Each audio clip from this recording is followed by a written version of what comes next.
Вітаю, мене звати Любомир Ференц, і ми розпочинаємо інформаційний вечір на телеканалі АТR. У нас в студії ми вітаємо Віталія Каська, адвоката, заступника Генерального прокурора України 14-16 роки. Добрий вечір. Добрий вечір, пані Віталію. Давайте розпочнемо нашу розмову з того, ким ви зараз є і чим займаєтесь. Я займаюся приватною адвокатською практикою, в принципі, вже 8-й рік, якщо я не помиляюся. В різні періоди часу я працював адвокатом між роботою в прокуратурі, тому займаюся своєю звичною професійною діяльністю. Тобто юридична практика на даному етапі лише. Звичайно. Ви являєтеся досі адвокатом, так, Trade Commodity. Нагадаю нашим телеглядачам, що це компанія, яку звинувачують у тому, що вийшла переплата із паливом, яке поставляли для Міністерства оборони України. І також на 2 місяці затриманий у зв'язку з цією справою заступник міністра оборони України пан Павловський. Так? Йому призначили запобіжний захід у вигляді домашнього арешту без права покидати Дубівку на 2 місяці. Правильно, так? Бо я не представляю нікого з Міністерства оборони, важко сказати. Наскільки ви Trade Commodity представляєте, я так? представляю підозрюваного Трофименка, якого затримали у зв'язку з цією справою, як одного з інвесторів компанії Trade Commodity. 16 жовтня слідчі Національного антикорупційного бюро вони затримали одного з інвесторів Trade Commodity Володимира Трофименка. Все правильно. І суд заарештував майже 150 мільйонів гривень на рахунках компанії Trade Commodity в Одеському банку Південний. І от сьогодні... Ні? Я можу розповісти. Розкажіть, тому що це інформація з засобів масової інформації, і ви розкажете кілька слів більше про це. І сьогодні також суд відмовився скасовувати арешт майна Trade Commodity. Чи це правда? Це, м'яко кажучи, не зовсім відповідає дійсності. На сьогоднішній момент Трофименка, якого було затримано, ви, мабуть, пам'ятаєте, суд звільнив його з-під варти, не знайшовши підстав для застосування запобіжних заходів. І на сьогодні він, навіть буквально там 2 чи 3 дні тому, я був в процесі, в якому суд зняв і електронний браслет з підозрюваного, визнавши, що немає ризиків того, що він якимось чином може перешкодити слідству або зникнути і так далі. Тобто на сьогоднішній момент навіть цих заходів не лишилося. Що стосується 149 мільйонів гривень, то арешт 149 мільйонів 300 тисяч. Арешт накладено на 0 гривень 0 копійок на рахунках на сьогоднішній момент. Дійсно, арештовані всі рахунки підприємства, але ніяких 149 мільйонів гривень на них не було. Тобто, по суті, паралізована господарська діяльність такими арештами, але коштів не арештовано. Майно. Це все майно, що було, так? Це гроші. Commodity? Так. 0 гривень, 0 копійок. Все правильно я говорю? Ну, там якісь до 100 гривень на одному з рахунків. Це все про що йдеться, так? Так. Взагалі, от журналісти, громадський сектор, вони досить активно між собою обговорювали те, що Віталій Касько став захисником одного з інвесторів компанії Trade Commodity. Ви також були одним із членів правління Transparency International. Ви вийшли з Transparency International. Наскільки я зрозумів, що те, що Віталій Касько став одним із захисників одного з інвесторів Trade Commodity, також для Transparency International стало несподіванкою.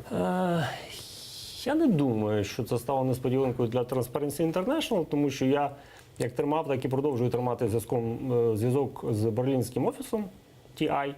І в центральному офісі не бачили жодних проблем в тому, що я здійснюю свою професійну діяльність, тому що, на думку Transparency International глобального,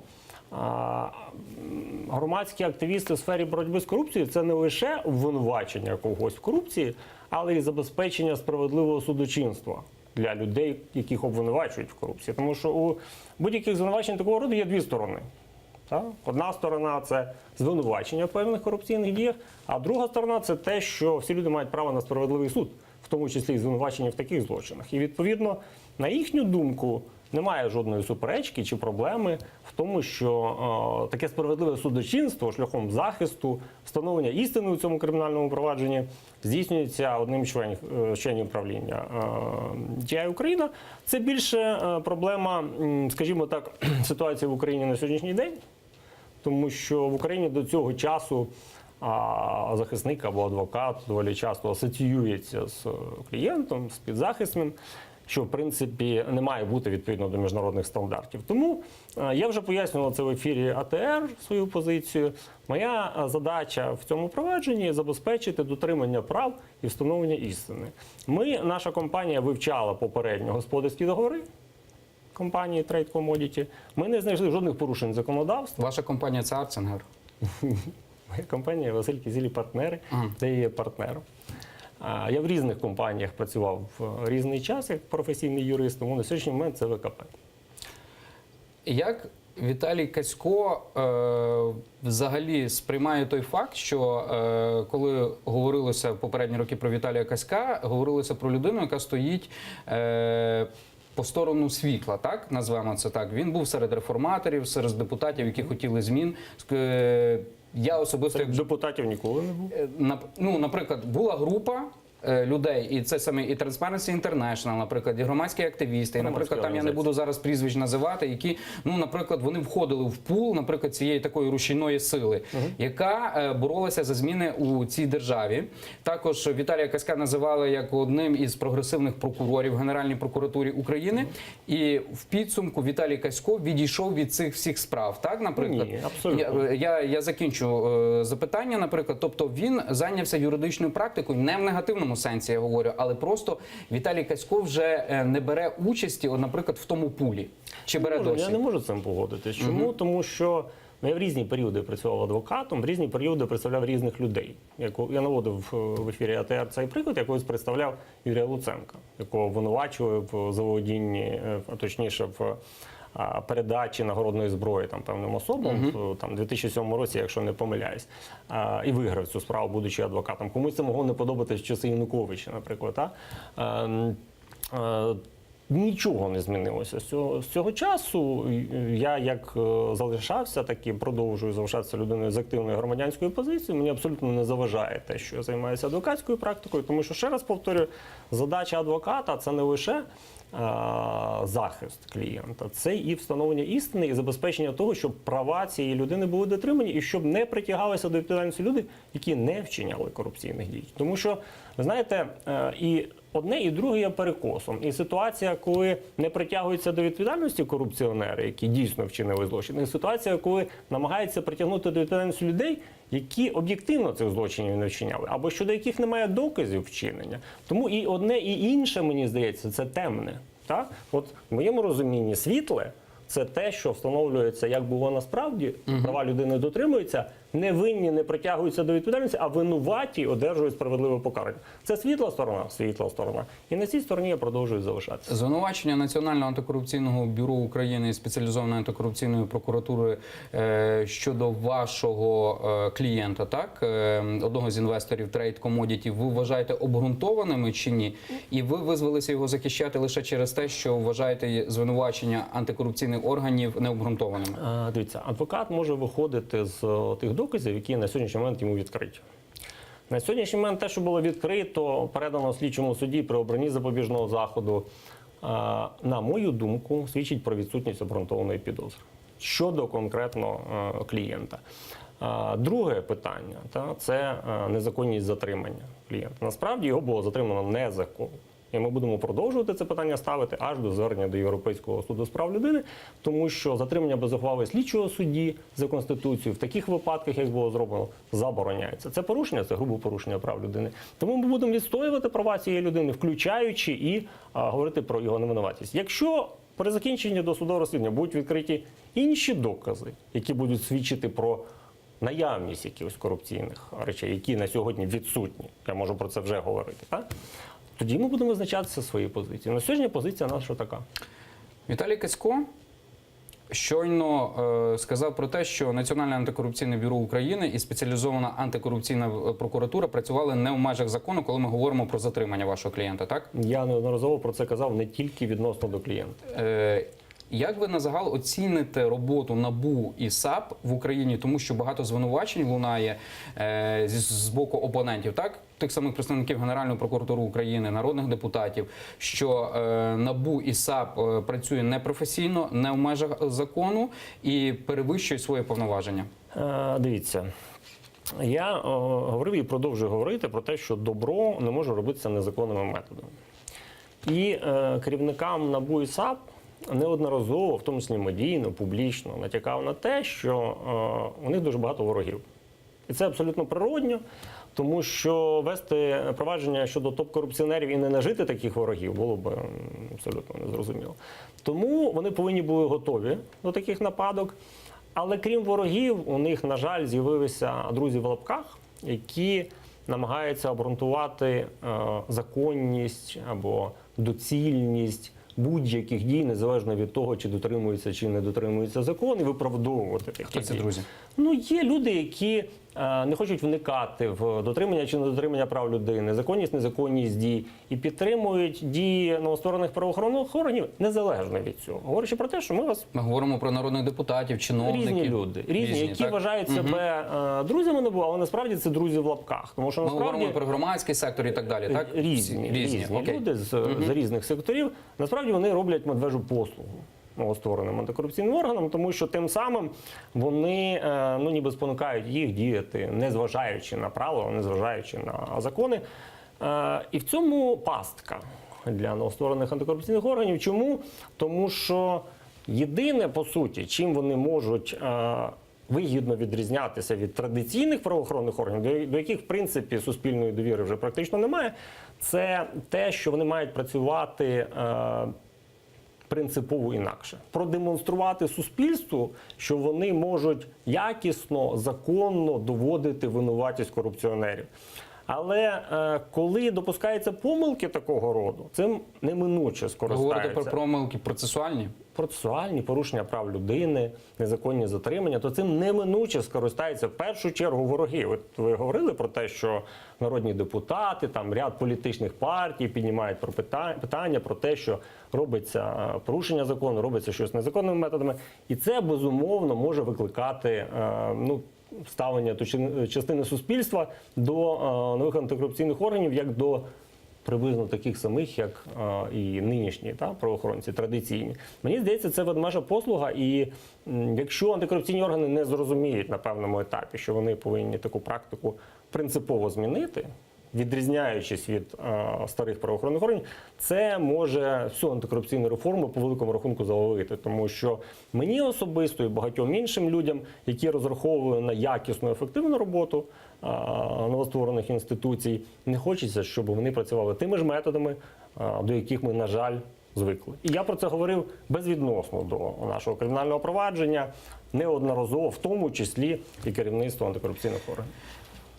Якщо говорити у відсотках, так, і якщо говорити про якість, як може оцінити Віталій Касько, як юрист, як людина фахова, яка працювала в органах прокуратури, достатньо довгий час роботу НАБУ і САПа, так, за 100% шкалою? Ну, дивіться, навряд чи ми можемо це оцінювати за 100% шкалою на сьогоднішній момент.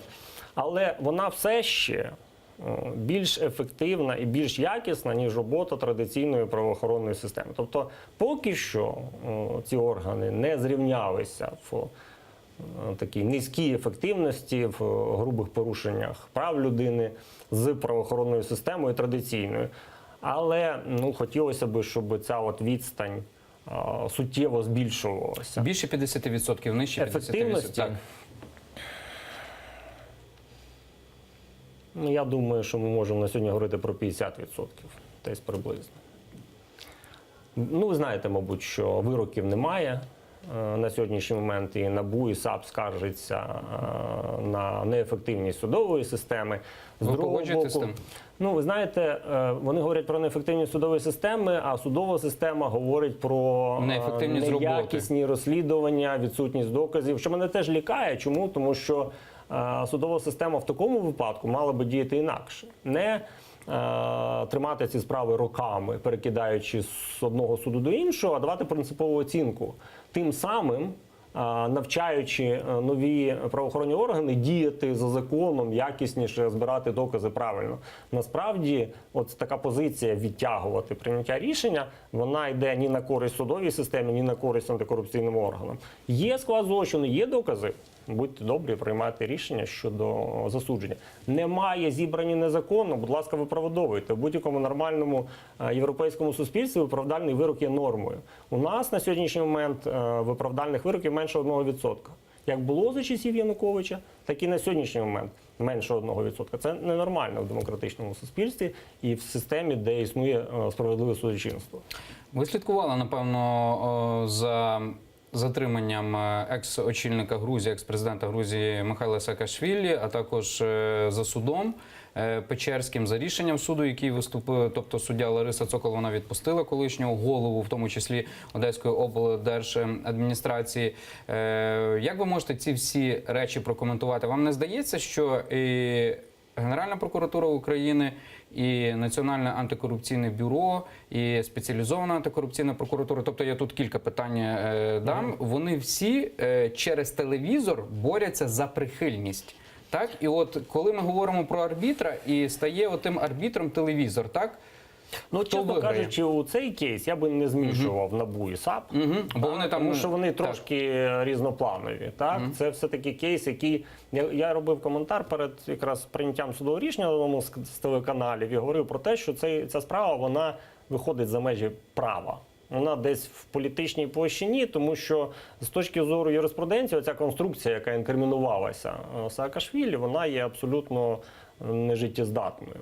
Це сприяння створеній злочинній організації. Взагалі, якщо проаналізувати склад злочину, то жодної обґрунтованості в такій підозрі для Саакашвілі в такому випадку не було.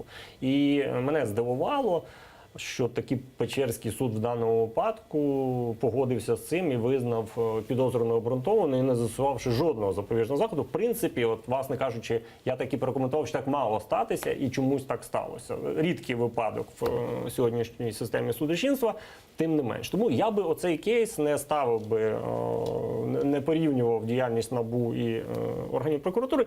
Чому взагалі це було інкриміновано? Для чого було це затримання? До речі, так само проведене без ухвали слідчого судді, тобто з порушенням закону.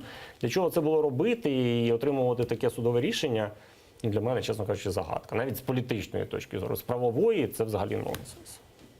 Якщо говоримо про конфлікт між НАБУ, САП з одного боку і з іншого боку, там, наприклад, Генеральною прокуратурою чи Службою безпеки України, як ви ці всі дії прокоментуєте? Хто правий, хто винний?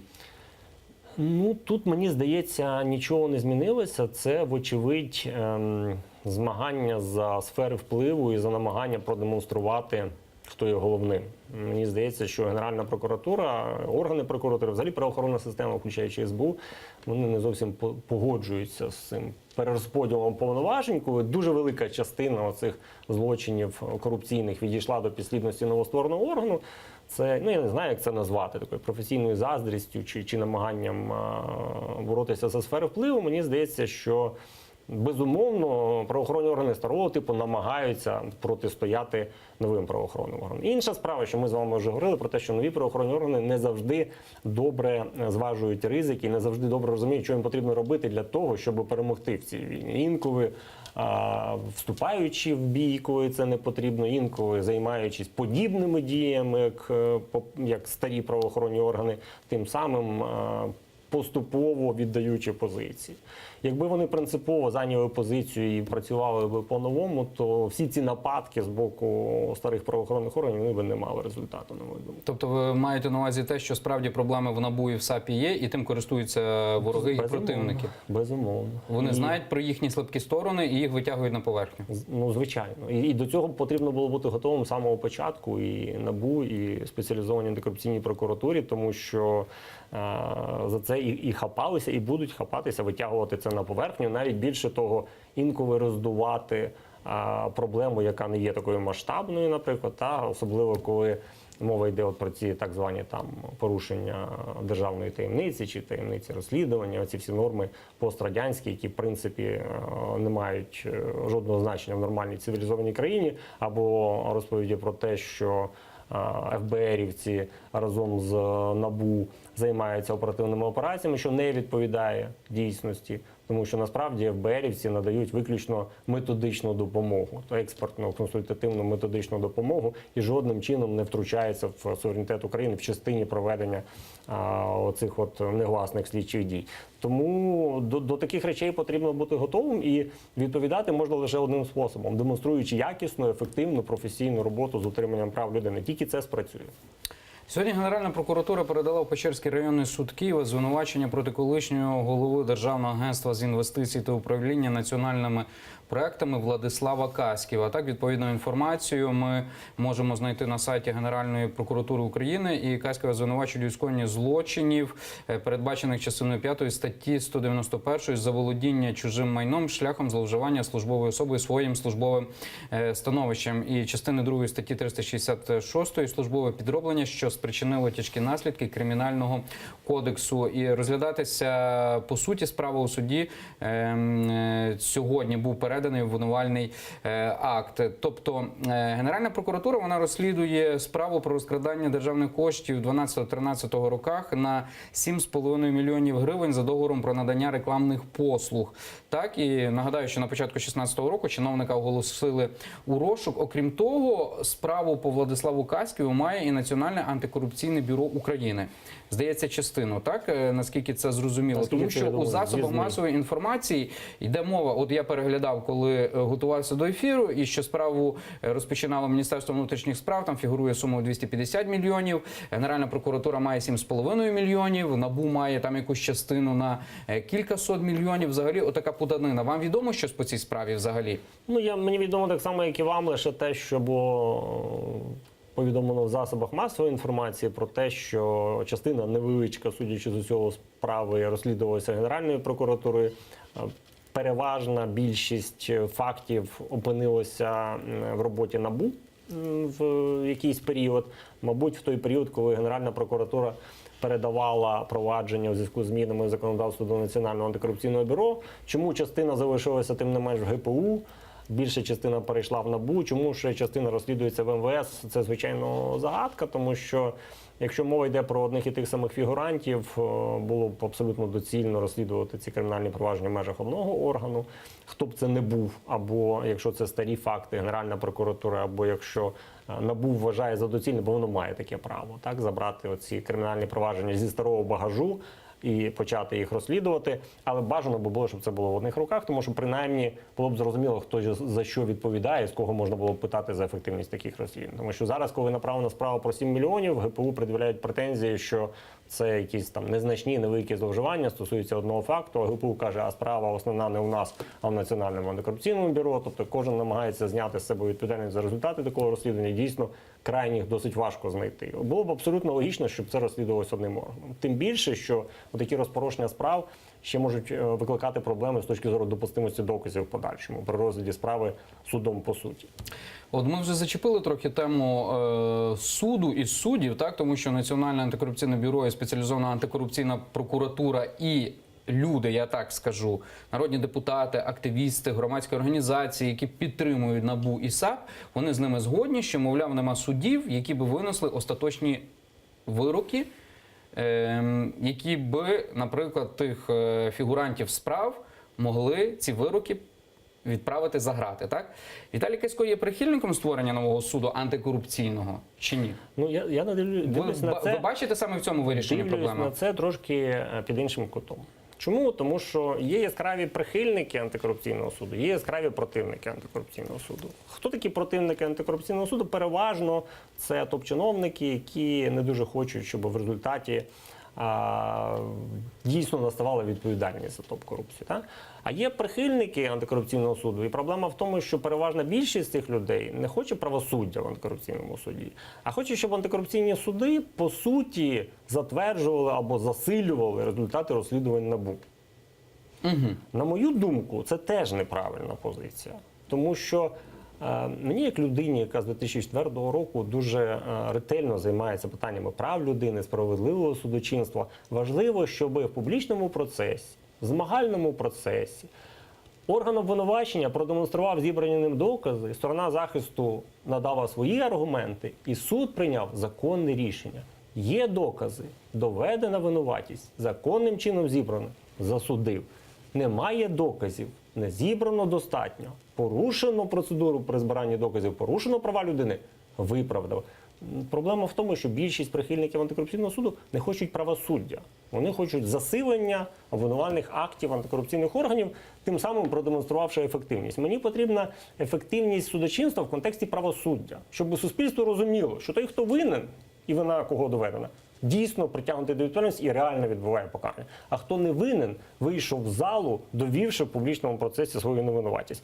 На жаль, ні з одним, ні з другими в цьому контексті не доводиться погоджуватись, тому що в них по-різному вони дивляться, для чого потрібен антикорупційний Тобто, правильно я суд. зрозумів, Віталій Касько бачить вирішення проблеми не у створенні нових антикорупційних структур, а у якості людей.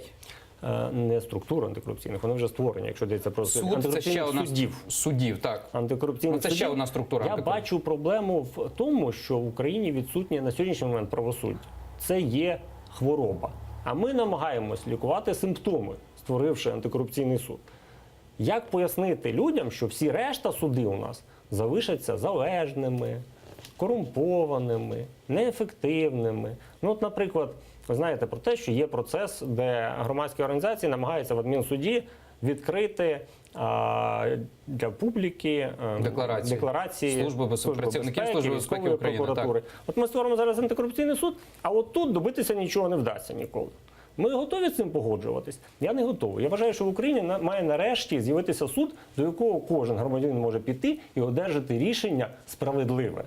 Щоб до суду, нарешті, у нас з'явилася довіра. Створення антикорупційного суду – це намагання чистий потічок зробити в болоті.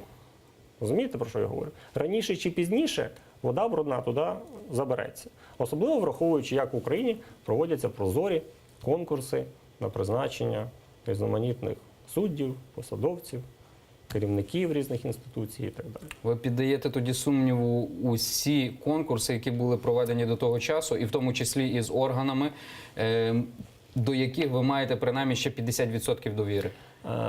Тут є певна відмінність. Оці перші конкурси, зокрема, де було обрано директора НАБУ, вони ще не були настільки підконтрольними, як це потім навчилася робити наша влада. Ви маєте на увазі НАЗК, ДБР? Так, звичайно. Ну, мені здається, що це очевидно видно, як навики ці поступово вдосконалювалися і практично доведені до повної досконалості. На сьогоднішній момент говорити про те, що ці конкурси не контролюються, я думаю, що не стане ніхто. Тому я думаю, що таким чином буде проведено і конкурс в антикорупційний суд.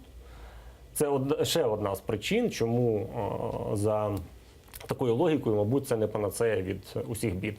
Тому мені здається, от в тому стані, в якому ми знаходимося зараз, створення взагалі будь-яких нових інституцій за відсутності політичної волі – це waste of time and resources. Це втрата часу і ресурсів. Потрібна політична воля для того, щоб змінити ситуацію корінним чином. Якщо хтось захоче змінити правосуддя, це можна зробити. Але тішити себе тим, що ми створимо антикорупційний суд, який буде принципово відрізнятися від всього решта, буде нам затверджувати все, що будуть розслідувати антикорупційні органи, я думаю, що це не вирішення проблем. У 2014 році Віталій Касько ще вірив у зміни, так? А в 2016 році він зрозумів, що він просто витрачає свій час в Генеральній прокуратурі? Насправді, в 2016 році я пішов з Генеральної прокуратури, і я зрозумів, що витрачають свій час вже в другій половині 15-го. Ви чудово пам'ятаєте те, що відбувалося у справі діамантових прокурорів. Єдине, що мене там залишало прокурор, це необхідність завершити це кримінальне провадження, направити до суду і забезпечити хоча б якийсь захист прокурорів, які цю справу почали. Після того, як Шокін, ви пам'ятаєте, забрав в мене будь-які повноваження розслідувати справи про корупцію прокурорів і взагалі керування Генінспекції, залишатися там не було жодного сенсу. Я з спокійною совістю покинув прокуратуру і почав займатися приватною практикою. Звичайно, були різні періоди. Тобто було піднесення у 2014 році, було намагання щось змінити, і ми в межах своїх можливостей змінювали це. Але потім ситуація поступово змінювалася. На сьогоднішній момент я, чесно кажучи, не бачу реальних важелів за відсутності політичної волі допомогти і змінити суттєво щось. Там мова йде про незворотні зміни, я не говорю про косметику, про якісь косметичні речі. Мова йде про незворотні зміни, я не бачу них. Я бачу людей, яких я добре знаю, які поступово залишають державні органи, які могли щось змінити. Той самий Руслан Рябошапка. Єдиний, на мою думку, професійний член НАЗК, порядний, професійний, який на певному етапі теж не витримав і пішов звідти. Ну і таких прикладів можна наводити багато, тому мені видно, що ситуація змінюється в гірший бік. Ви сказали, що ви ніколи не займалися політикою і не були дотичні до політики. Однак ви були дотичні до об'єднання людей, які себе називають борцями з корупцією. Так, наприклад, Саакашвілі, Віктор Чумак, народний депутат, Сергій Лещенко, Давид Сакварелідзе. Тобто мені здавалося, що ви досить близькими з ними були на той час. Чому не склалося? І до цього часу ми... Ви близькі з ними, так? Так, звичайно, ми підтримуємо чудові стосунки. Ми маємо дуже подібні погляди, і мені нічого не заважає, як юристу, який практикує, висловлювати свою позицію, в тому числі щодо боротьби з корупцією в різних секторах. Я допомагаю, в тому числі і цим депутатам. Ми готуємо проекти законів. Чому Віталій Касько не є в русі нових сил, наприклад? Тому що я не бачу себе в політиці. Я не бачу сенсу, наприклад, потрапляти до парламенту. Я поясню, чому. По-перше, я звик завжди зробляти своєю головою. Я вважаю себе достатньо професійним юристом, який може добре заробляти. І переходити у парламент, я вже в прокуратурі достатньо пробув, так, вважаючи це, по суті, соціальною відповідальністю, враховуючи рівень заробітку. Залишатися в парламенті, тим більше, не маючи можливості змінити там щось по суті, тому що для того, щоб щось змінювати, потрібно заходити в парламент більшістю. Єдиний варіант, де я можу допомогти, це коли в парламент приходить адекватна політична сила, отримує більшість, яка хоче щось змінити, звертаючись до фахівців, експертів, які в певних сферах можуть їм допомогти. Якщо з'явиться така політична сила, вони виграють вибори, звернуться до мене, я знайду це необхідним і побачу політичну волю, я можу взяти якусь інституцію, повністю змоделювати, змінити людей, змінити підходи, поставити її на рейки і піти. Тобто вона вже буде працювати, мені вже далі буде нецікаво, мені важливо, що щось можна своїми руками зробити, те, що буде відповідати європейським стандартам, те, що буде працювати ефективно, і в подальшому просто інші люди зможуть це підтримувати в нашій державі. Коли вибухнув скандал із плівками, так званими плівками Генеральної прокуратури України, де фігурують нібито довірені особи Міхеїла Саакашвілі та Сергія Курченка, де показана нібито передача грошей, дуже багато політиків, які були дотичні до Міхеїла Саакашвілі, заявили, що якщо це правда, потрібно перевіряти справді Міхеїла Саакашвілі. Коли Віталій Касько побачив ці всі речі, так оприлюднені Генеральною прокуратурою України, що він подумав, чи він вірить в це все? Тому що ви були близькі з Міхеїлом Саакашвілі, ви досі підтримуєте, я так в лапках сказав, близькі, ви досі підтримуєте зв'язок. І чи телефонував до вас Міхеїл Саакашвілі як до адвоката, щоб ви помогли якось? Я думаю, в тій ситуації йому було не до телефонних розмов, судячи з усього. Я так розумію, що Давид там забезпечив пул адвокатів, які це зробили. Що я подумав, тут, знаєте, треба... Тому що не всі однозначно поставились до цієї ситуації. Я слідкував і за блогами людей, хто як висловлювався. Мені тут трошки легше, бо я не є членом політичної сили, або я там якимось політичним симпатиком, я є юристом. Деякі політики також не є членами політичної сили, але вони є дотичні. Я подивився до на особи це Міхеїла Саакашвілі. З двох боків. З юридичного і, скажімо, там, з політичного. З юридичної точки зору, з того навіть, що було оприлюднено, говорити про будь-які кримінально-правові ризики, про наявність підстав для кримінального переслідування не було про що говорити. Тобто тут я спокійно це продивився для себе, проаналізував, відклав в бік. Що стосується другого боку питання, то це швидше питання етичне. Тут уже залежить від того, чи мав місце цей факт, чи передавались дійсно гроші, чи це монтаж, чи не передавались гроші, там через якихось посередників, за що передавались, чому передавались. І якщо це буде доведено, то відповідно потрібно буде давати прихильникам Міхаїла собі звіт в тому, чи вони готові з цим змиритися і підтримувати його надалі. А якщо не буде доведено, то і етичних питань ніяких не виникає в цьому контексті. Якщо буде доведено, чи Михайло Саакашвілі стане токсичним політиком для Віталія Каська? Так, от таке слово є зараз популярне в середовищі. Ну, ви знаєте, у нас в державі, мені здається, інколи штучно створюють певні речі для того, щоб зробити людей токсичними. Тому я дуже обережно до такого ставлюся. Знаєте, коли когось обливають багном з високої горки, я автоматично не біжу за 90% коментаторами і не приєднуюсь до цього, бажаючи сподобатись комусь. Ну, я намагаюся робити висновки для себе самого. Тому давайте дочекаємось результатів, я для себе зроблю висновки. Не хочу вважати якихось людей токсичними чи не токсичними тільки тому, що на них от поставили штамп, причому інколи цей штамп він наперед готується, публічно пропрацьовується, і ці хвилі публічні, вони теж інколи добре керовані. Тому я намагаюся, коли це все затихає, спокійно робити висновки для себе і визначатися. Якщо б Віталій Касько був генеральним прокурором України, так, зараз на місці Юрія Луценка, і в нього би з'явилася така інформація, яка з'явилася в Генеральної прокуратури, так, ми ж можемо допустити це, що, можливо, це є правда. Як би він поступив?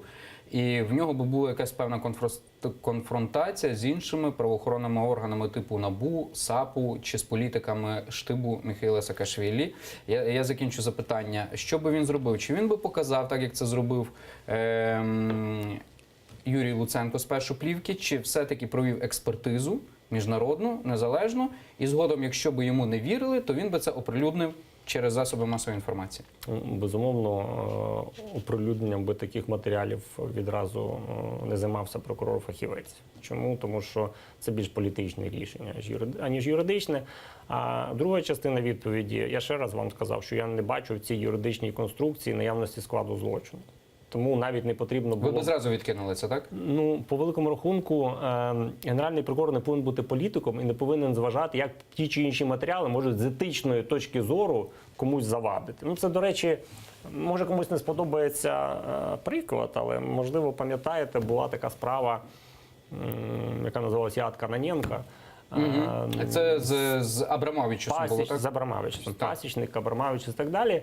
І оце, до речі, була перша пастка політична, в яку намагалися втягнути НАБУ, і, на жаль, втягнули. На жаль, втягнули, тому що це було питання, знову ж таки, швидше з точки зору політичної відповідальності, аніж юридичної. То саме і в цьому випадку. Тут потрібно було прийняти юридичне рішення і на тому зупинити. Ну, але воно стало, на жаль, політичним. Дякуємо Віталію Каську, адвокату, заступнику Генерального прокурора України в 2014-2016 роках. Мене звати Любомир Ференц. Ми повернемося у цю студію вже після новин.